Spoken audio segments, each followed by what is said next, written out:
Bom dia a todos, sejam bem-vindos à apresentação de resultados do segundo trimestre da Lojas Quero Quero. Eu sou Paula Lopes, gerente de Relações com Investidores, e comigo hoje estarão Peter Furukawa, diretor-presidente, e Jean Mello, diretor financeiro e de Relações com Investidores.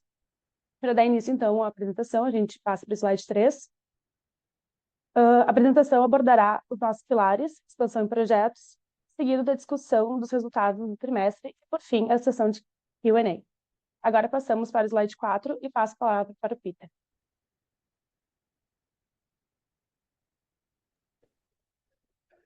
Bom dia a todos, é sempre um prazer estar com vocês para compartilhar a evolução das lojas Quero Quero e os resultados do segundo trimestre de 2025. Seguimos firmes aqui com o nosso compromisso de avançar em nossos 5 pilares estratégicos: ganhar mercado, excelência em crédito e cobrança, fazer mais com menos, nossa venda digital e a nossa cultura de alto desempenho. No pilar de ganhar mercado, nós atuamos em um trimestre de cenário macroeconômico ainda desafiador, com taxas de juros de 15%. Isso é 4,5 pontos percentuais acima do mesmo período de 24.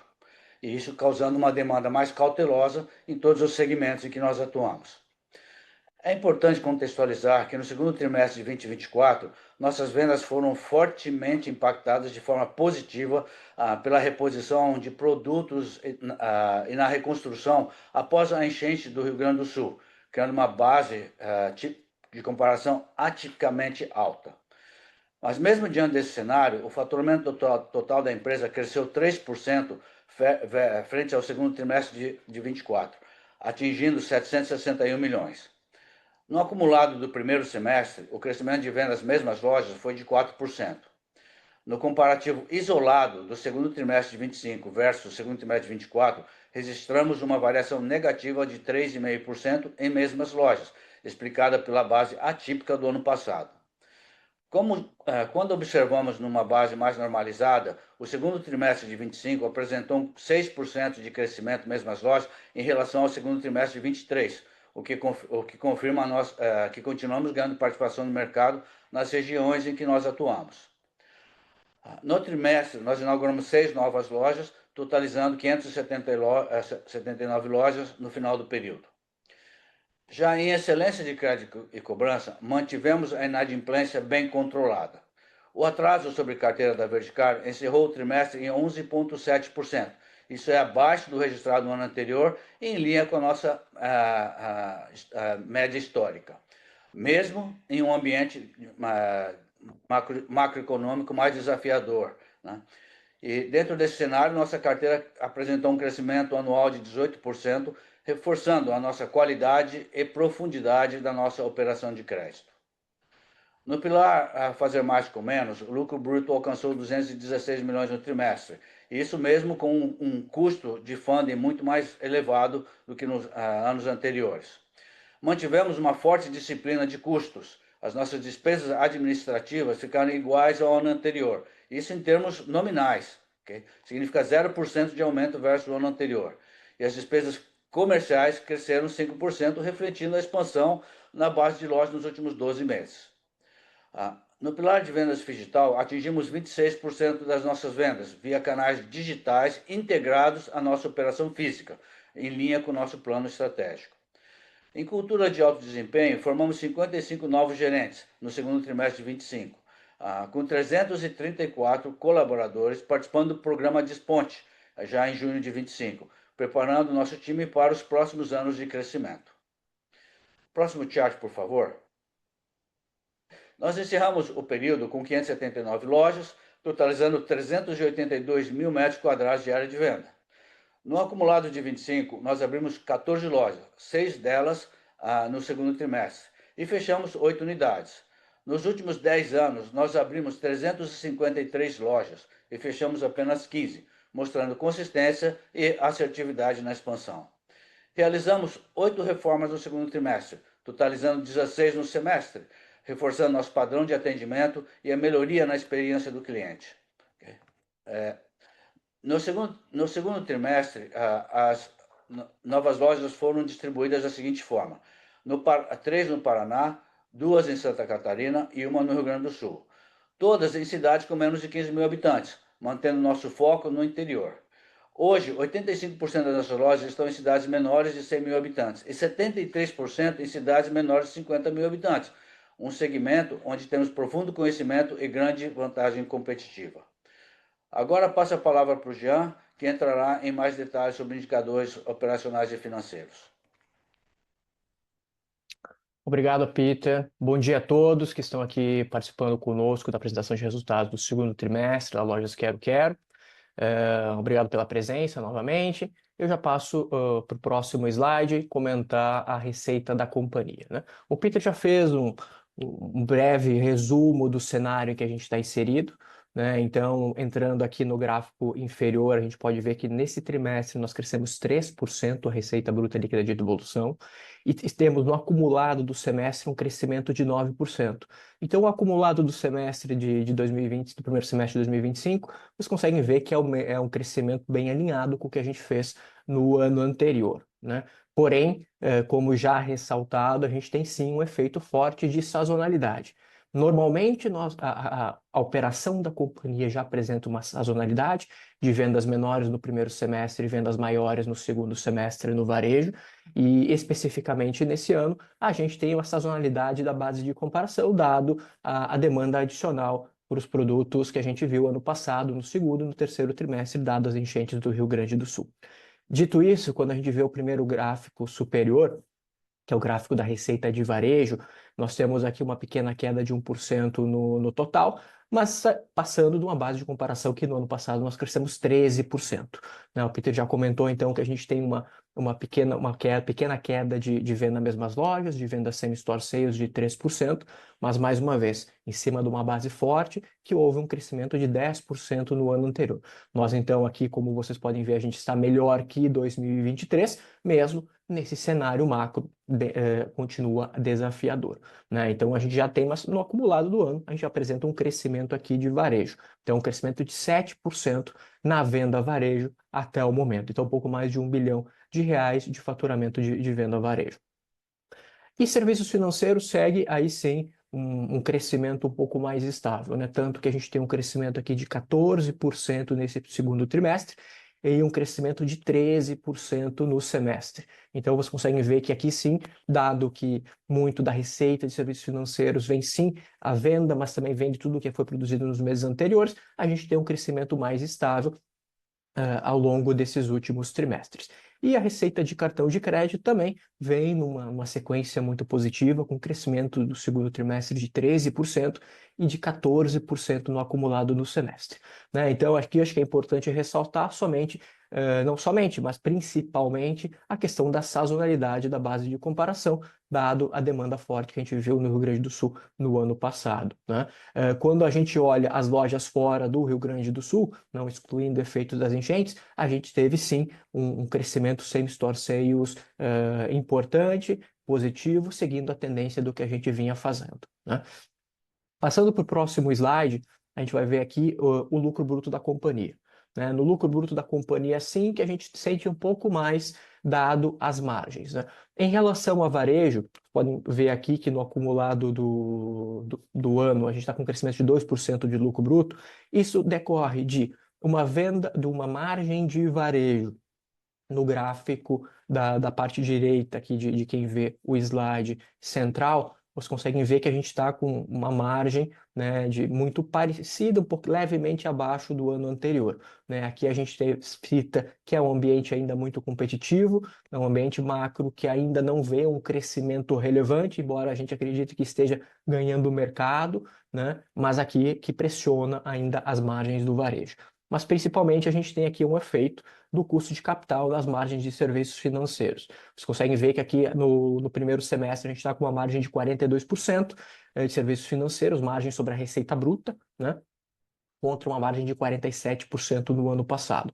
E aqui realmente é o efeito, o Peter já comentou, do custo de capital mais alto quando a gente compara com o mesmo período do ano anterior, né? A companhia, a gente operacionalmente vem fazendo esses repasses, né, desse custo de capital mais alto, mas dado o prazo médio da carteira e dado que a gente também faz isso de uma maneira cautelosa, com o objetivo de não impactar as vendas, uma margem mais parecida, né, ou mais próxima do que seria uma margem normal, a gente vai começar a ver somente a partir do terceiro trimestre, a partir da estabilização do custo de capital e a partir do momento que a gente já conseguiu fazer os repasses desse custo em nossos produtos, né? Então aqui a gente espera já ao longo dos próximos trimestres margens, principalmente serviços financeiros, mais parecidas com os períodos comparáveis dos anos anteriores, né?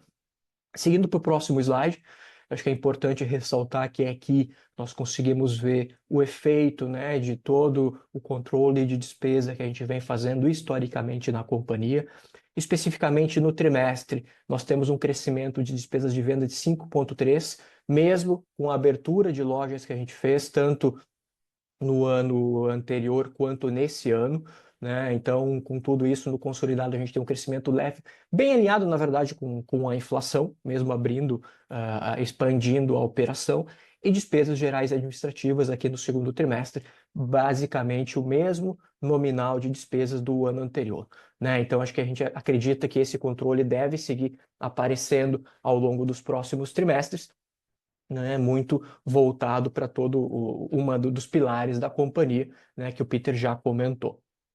E passando então para o próximo slide, o slide 11, a gente vê aqui o resultado de EBITDA e EBITDA ajustado, tanto do trimestre quanto do semestre. Então, no trimestre, a gente teve um EBITDA contábil de 29 milhões, e o EBITDA ajustado de 3 milhões. Então, relembrando aqui que no EBITDA ajustado, a gente tira o efeito principalmente do impacto da adoção do IFRS 16, né? Então, ou seja, a gente reinsere no resultado principalmente as despesas com aluguéis de loja. Então, aqui a gente sofre principalmente no resultado do trimestre, o que a gente já comentou, né? Esse efeito da base de comparação das vendas do varejo e o maior custo de capital que pressiona as margens de serviços financeiros.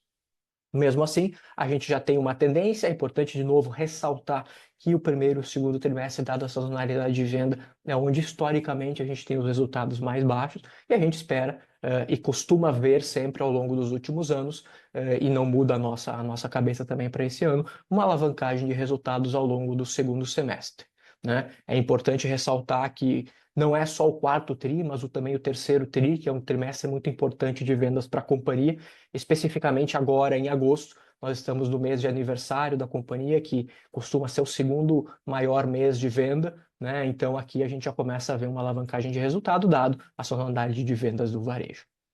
E passando para o próximo slide, a gente vai comentar um pouco aqui do lucro líquido ajustado. Nesse caso, até o momento, um prejuízo, né, ajustado. Quando a gente olha no prejuízo contábil, é importante ressaltar que nós não estamos reconhecendo os créditos fiscais, né, sobre o IR e CSLL diferido, né, um montante aqui de 29 milhões no semestre.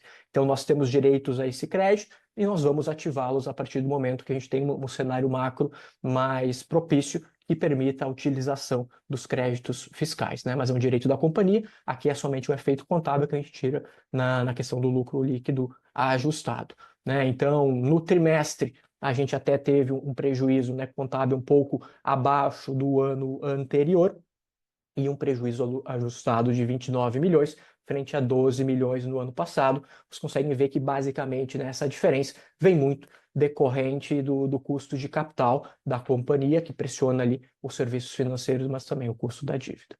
Passando para o próximo slide, a gente vê a evolução da carteira de crédito. O Peter já ressaltou, né, que junto com o foco no fluxo de caixa, são dois grandes indicadores que a gente não abre mão de manter controlado, né? Então, e aqui isso reflete nesses dados, né? A gente vê o crescimento gradual da carteira de crédito, chegando a um pouco mais de 1,4 bilhões de carteira, tanto aqui somando carteira sem juros quanto a carteira com juros. Então, nós não temos descontinuidades no crescimento da carteira, pelo contrário, a gente vem conseguindo crescer essa carteira de forma constante ao longo do tempo, e mais importante, né, mantendo a inadimplência controlada. Aqui nós temos o atraso acima de 90 dias em 11,7% no segundo trimestre. Vocês conseguem ver que é um atraso inferior ao que a gente fez no ano passado e muito alinhado com os dados históricos, né, tanto até um pouco melhor que o dado do segundo trimestre de 23, bem alinhado com o dado que a gente fez lá no segundo trimestre de 19. Então, nós mantemos essa visão conservadora na concessão de crédito e um trabalho muito efetivo na área de cobrança, né? Com o objetivo de a gente conseguir sempre prover crédito para os nossos clientes para alavancar a venda do varejo. Então a gente não teve nenhuma mudança na estratégia da companhia, a gente continua vendo um ambiente macro ainda desafiador, mas que a gente consegue navegar com essa inadimplência controlada que vocês conseguem ver nesse gráfico. Passando para o próximo slide, o slide 14, a gente vê a evolução do volume transacionado por cartão de crédito Quero Verdicard, né? Então, vocês conseguem ver aqui uma constante aumento da utilização dos cartões, agora aqui tanto dentro quanto fora das nossas lojas, e esse crescimento da utilização é o que vem, né, ocasionando esse crescimento da carteira. Mas, mais uma vez, um crescimento de uma carteira de uma base saudável, uma base com a inadimplência controlada. Então, a gente acredita que esse maior número de clientes utilizando do cartão, esse maior TPV, né, utilização do cartão, ao longo do tempo, ele vai naturalmente trazendo mais clientes para dentro da nossa loja, então criando um relacionamento forte com esses clientes, com esses consumidores que vão ter a Quero como sempre, como primeira opção no momento de investir na casa, no celular. Tá?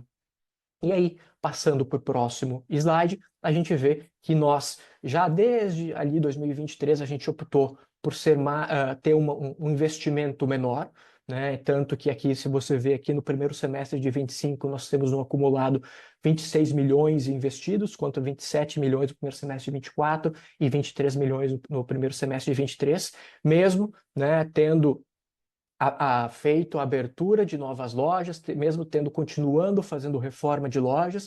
Então, esse é o nosso objetivo, né? A gente tem uma visão aqui de abrir entre 20 e 30 lojas no ano, a gente já chegou muito próximo disso nesse primeiro semestre, e essas lojas vêm demonstrando essa capacidade, esse resultado muito positivo nesse início. Claro que, mais uma vez, elas estão inseridas nesse ambiente macro, né? Então, aqui de juros altos, mas mesmo assim a gente vê que vale a pena continuar investindo, abrindo essas lojas, menos do que a gente abria anteriormente, porque a gente tem um foco em fluxo de caixa, né?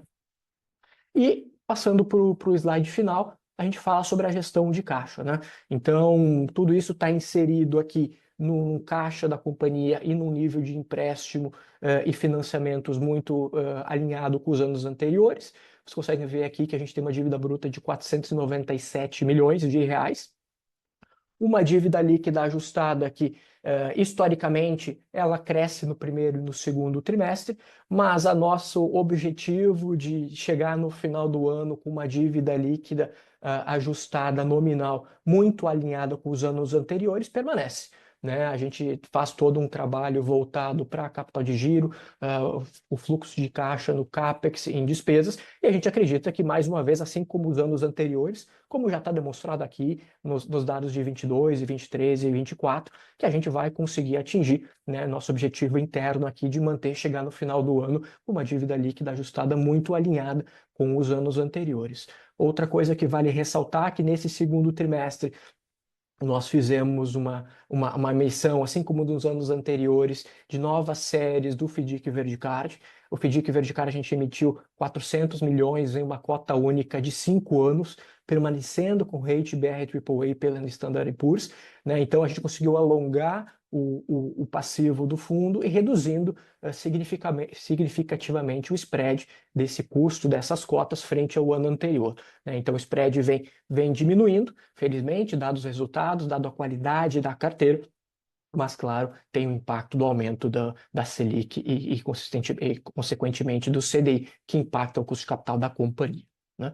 Então, eu passo agora para o próximo slide. Eu já fiz aqui, passei por todos os principais pontos e volto a palavra para a Paula para começar a sessão de perguntas e respostas.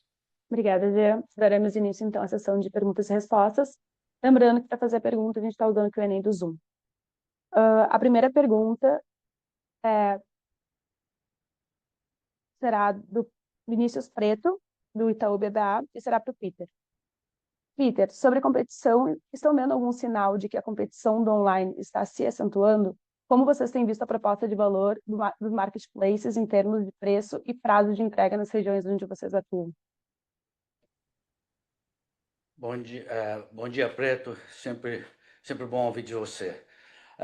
Bom, é interessante que você fez essa pergunta, porque nesse trimestre a gente teve até duas interações com o Conselho, e essa foi uma questão que a gente abordou muito durante o ano passado.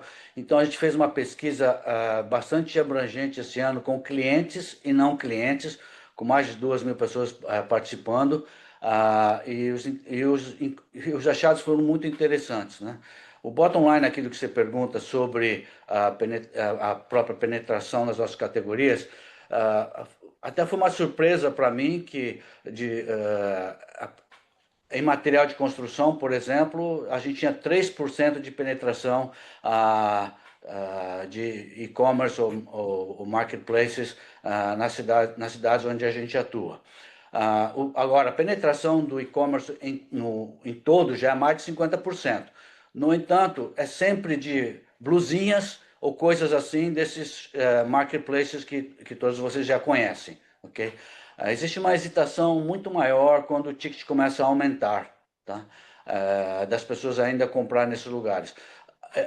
Acho que talvez um dos grandes players no Brasil consiga até fazer uma entrega com uma certa rapidez, não bem longe do que é nas cidades maiores, mas conseguem ainda chegar nesses lugares. Com custos, eu diria, com preços atraentes. No entanto, existe uma penetração muito menor. A gente segmentou por tamanho de cidade e, obviamente, quanto menor é a cidade, tá? A menos penetração existe no que se refere a marketplace e e-commerce. Então, cidades acima de 300 mil habitantes, nós temos algumas lojas, poucas lojas, ali você vê uma penetração maior. Você vê uma penetração maior em eletro, imóveis também. Mas conforme você vai para uma cidade de 50 mil habitantes, onde a gente tem 73% das nossas lojas, ali para baixo, a penetração ainda é muito pequena nessas categorias. Okay? Acho que o fato de você poder comprar de uma pessoa na cidade, e se você tiver um problema, você poder resolver com essa pessoa que você conhece nessa cidade, ainda nos dá uma vantagem competitiva nesses mercados onde a gente atua. Tá? Não sei se. Acho que também na dinâmica competitiva vale a pena falar um pouco mais.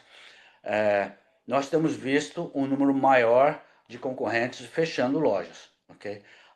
Então isso mostra que realmente está bem difícil o mercado e acho que tem que parabenizar a equipe aqui por estar mantendo o foco, ganhando mercado onde a gente atua. Obrigada, Peter.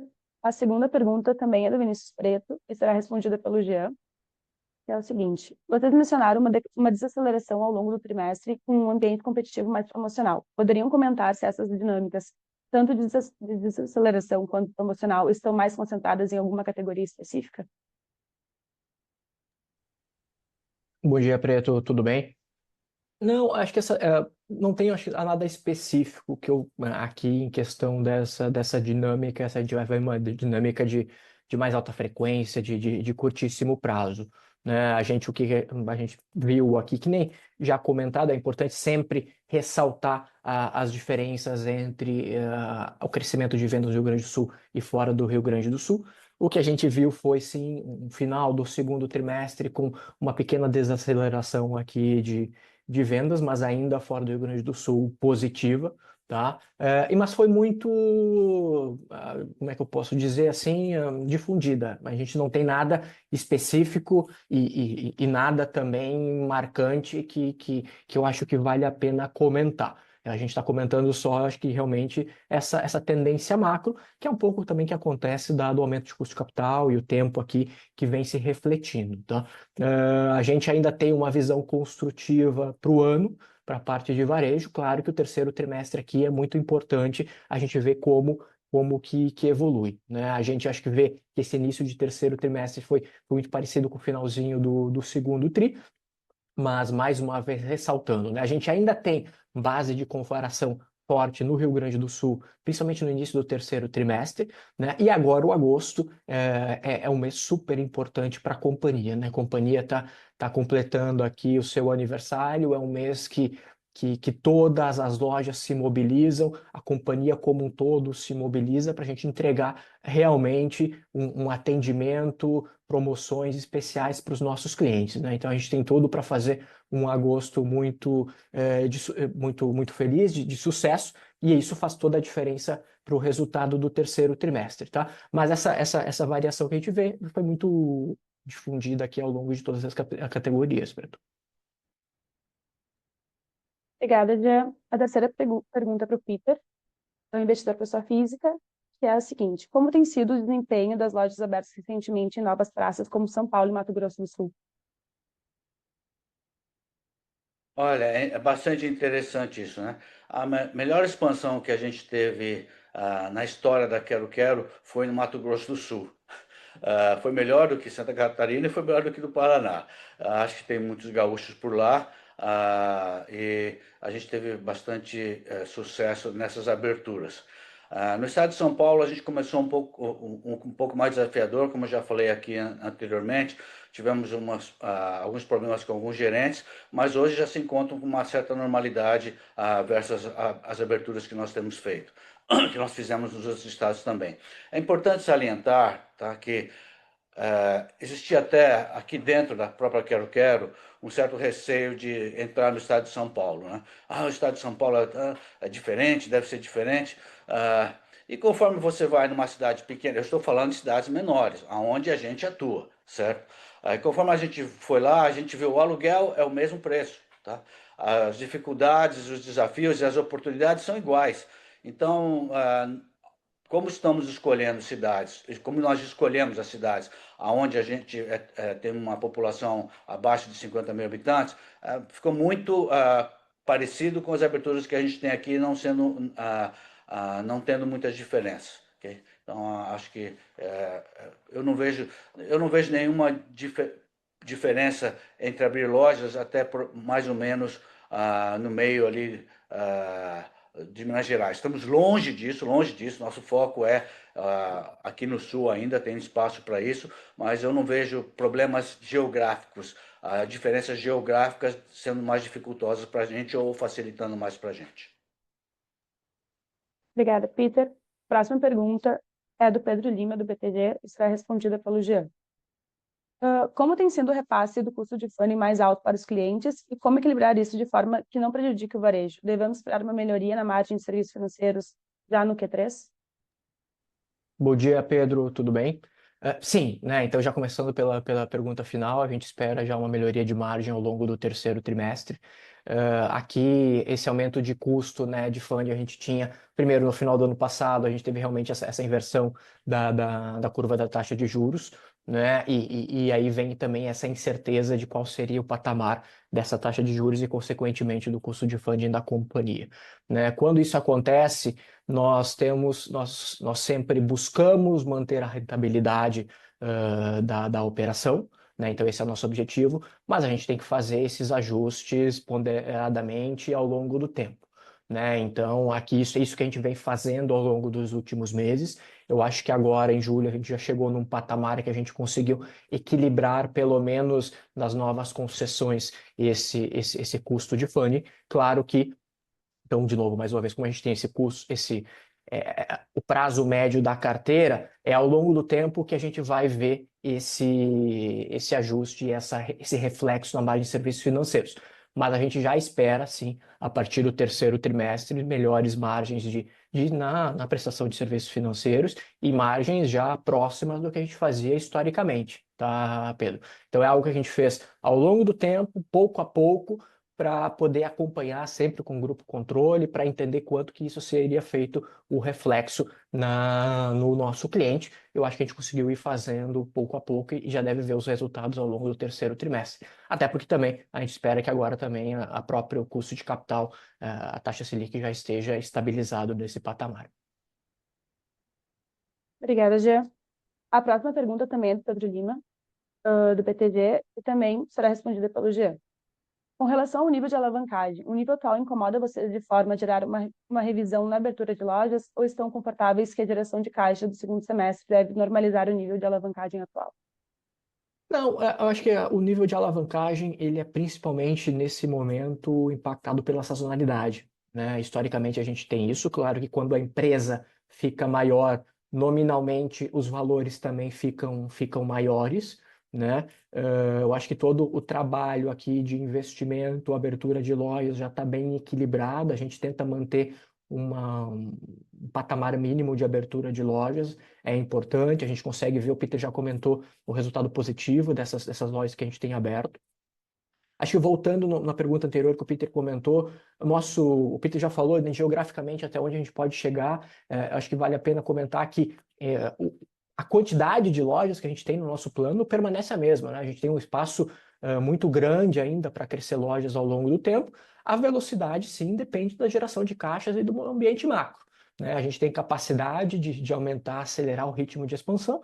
A gente não quer fazer isso nesse momento, dado o ambiente macro e dado que a gente quer manter a nossa alavancagem e principalmente a dívida líquida a ajustada nominal controlada, tá? Então, a gente já vê e já espera, sim, tem uma confiança que essa gestão que a gente faz do fluxo de caixa já traz geração de caixa no terceiro trimestre e no quarto trimestre, e geração, não só geração, mas geração suficiente para chegar no final do ano, mais uma vez com a dívida líquida ajustada muito parecida com os anos anteriores, tá? Então, sim, é algo que entra dentro de todas as discussões aqui da companhia, junto com o cuidado com a inadimplência. É algo que, claro, a gente gostaria de estar vendendo mais, tendo mais resultado e ter menos alavancagem, mas está dentro do plano que a gente estabeleceu para esse ano, que é um ano ainda desafiador no macro, né? Principalmente, não principalmente, mas para o nosso setor também, tá? Mas a gente continua com a cabeça de chegar no final do ano com a dívida líquida controlada e também com a inadimplência controlada, tá, Pedro? Obrigada, Jean. A última pergunta, também será para o Jean e é do Leonardo, da CLC. A companhia inaugurou 6 novas lojas no segundo trimestre de 2025, totalizando 14 no ano. Considerando o cenário atual de consumo mais fraco, qual tem sido o tempo médio de maturação dessas novas unidades até atingirem break-even operacional? Na verdade, é até interessante aqui, né, foi o Leonardo que enviou, né? O Peter já comentou um pouco isso também. Eu acho que as lojas que acabaram sofrendo mais foram as lojas que realmente inauguraram ali em 22 e 23, dado que elas pegaram o pior cenário macro, né? Se os pegarem em vendas, foi o momento que a companhia, né, teve quedas de vendas relevante, dado o cenário macro. Se a gente olha as lojas que a gente abriu nesses aqui 23 já final de 23, 24 e mesmo 25, são lojas que, quando eu olho, são safras que já estão no agregado se tornando positivas, né? Já ao longo do final do primeiro ano. Então, são lojas que já estão chegando no break-even relativamente próximo em período de tempo do que a gente fazia no período pré-pandemia, né? E que tendem a ter um payback também parecido, né? Lembrem que lá de 2012 a 2017 a gente chegava em break-even ao longo do primeiro ano de operação, payback no terceiro ano de operação, até antes de completar o terceiro ano de operação, né? E um período de maturação de 5 a 6 anos. Eu acho que isso permanece principalmente para essas lojas que a gente abriu agora nesses 2 últimos anos, tá? E as lojas que a gente abriu ali no final de 21 e 22, essas vão ter um payback um pouco mais alongado. Por quê? Porque elas sofreram mais dado o cenário macro no início da sua operação, né? Não é que elas não vão fazer um payback, não é que elas não vão maturar, é só que, infelizmente, elas passaram por um período maior onde o cenário macroeconômico estava adverso, né? Então, na verdade, o resultado dessas lojas que a gente abriu aqui, tanto nesse ano quanto no ano passado, mesmo 23, estão sendo super positivos, né? Claro que nem o Peter comentou, né? Como a gente está abrindo o foco em abrir um pouco menos lojas, a gente está conseguindo selecionar muito bem a equipe de expansão, a equipe de operações dessas lojas, operar elas em cidades pequenas, onde a gente acha que o nosso diferencial competitivo é ainda mais relevante, tá, Leonardo? Obrigada, Jean.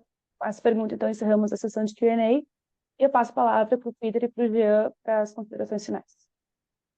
Eu já que estou aqui com o microfone aberto, já agradecer a presença de todos.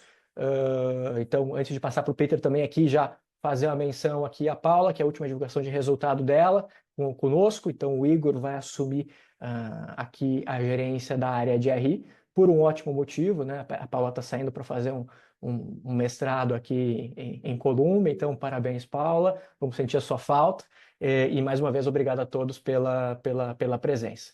Peter? Bom, de novo, gostoso falar, sempre um prazer falar com vocês. Vamos ter alguns NDRs em São Paulo também, estaremos aí para responder mais perguntas. Agradecer a Paula também. Tem um sentimento de tristeza e de alegria, né? Tristeza porque ela vai nos deixar, mas a alegria também de saber que ela vai estar vivendo num lugar ruim lá em Nova York. Estamos tristes por ela, né? Mas parabéns a ela, ela fez um excelente trabalho aqui conosco, até ganhou uma medalha de fora de série, que é uma medalha que a gente dá para poucas pessoas aqui na empresa. Acho que é isso, continuamos vivendo um momento desafiador. Queria fazer uma menção sobre as lojas novas. Durante ali a pandemia e logo depois da pandemia, que as lojas sofreram um pouco mais na sua maturação, e a gente foi adaptando para ver como a gente podia melhorar o nosso modelo ainda mais.